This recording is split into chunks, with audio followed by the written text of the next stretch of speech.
중년의 위기로부터의 졸업에는 오랜 세월이 걸릴 수 있습니다. 그러나 그 길을 통과하는 과정 속에서 인격은 현격히 성장해 갑니다. 중년의 위기를 거치면서 젊었을 때보다 몇 배나 깊은 두터운 인격으로 성장하는 것이죠. 중년의 위기는 자신이 잊고 있었던 무언가를 발견함으로써 인생의 의미를 되찾을 수 있는 기회입니다. 그런데 꼭 중년기가 되어서 인생의 의미를 되찾아야 할까? 중년의 위기는 돈이 많든 적든 성별을 불문하고 나타나는 일종의 통과 의례입니다.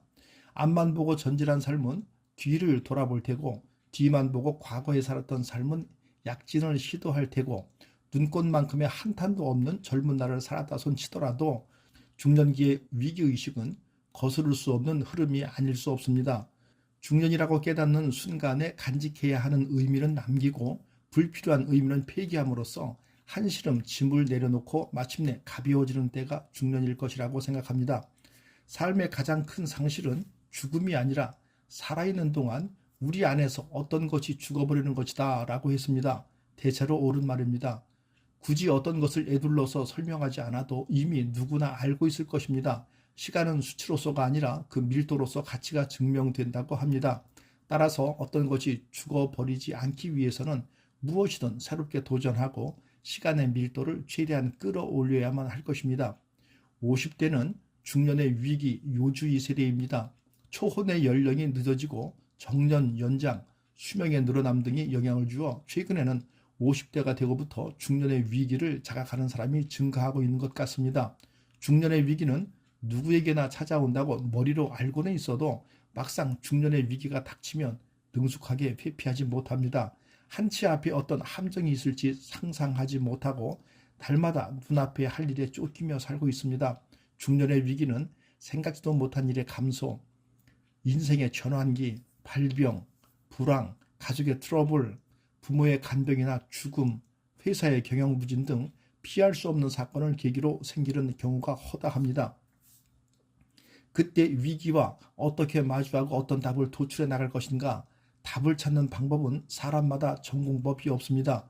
전문가나 비슷한 위치에 있는 사람들과 상담하면서 힌트를 얻습니다. 명상이나 일상생활을 떠나 심신을 재충전시켜 자신의 내면과 마주함으로써 해답을 찾을 수 있겠습니다. 중요한 것은 갈등을 안고서도 앞을 향해 움직인다는 것입니다. 단 20대, 30대처럼 무턱대고 움직이는 것이 아니고 이것을 해볼까? 이것은 나에게 맞을지도 모른다와 같이 손으로 더듬어 감각을 시험하면서 지금 그때의 자신에게 딱 맞을 만한 것을 찾아가는 것입니다. 중년이란 성장을 멈추고 죽음을 향해 달려가는 불안한 느낌을 주는 위기감을 조성합니다. 가정과 사회에서 중추적 역할을 담당하면서 그동안 살아온 것의 후회, 미래에 대한 불확신은 심리적으로 압박을 받는 나이기도 합니다. 쾌락과 고통은 저울의 두 개의 추입니다.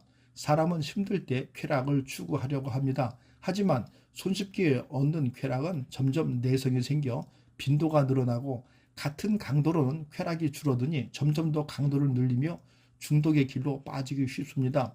중년의 위기란 개념은 1960년대 학술 논문지에 발표한 엘리엇 자크의 에세이 죽음과 중년 위기에서 처음 선보였습니다. 우리가 꾸준히 더 나아가는 길을 걷는다면 늙는 것은 아름다운 일입니다. 하지만 주정뱅이처럼 갈짓자 걸음을 하며 바람 부는 대로 흔들거리는 갈대처럼 아무 계획도 없이 우리는 늙고 있다는 겁니다. 괴테는 20대에 젊은 베르테르의 슬픔의 성공으로 작가로서 명성을 얻었고 바이마르 공화국의 재상으로 재직하고 있던 중 아무도 몰래 이탈리아로 떠났습니다. 공무 중에 작가로서 슬럼프에 빠진 창작의 기운을 되찾기 위해서였습니다. 감사합니다. 굿라이프 인생 후반전의 마이스트로 닥터이였습니다.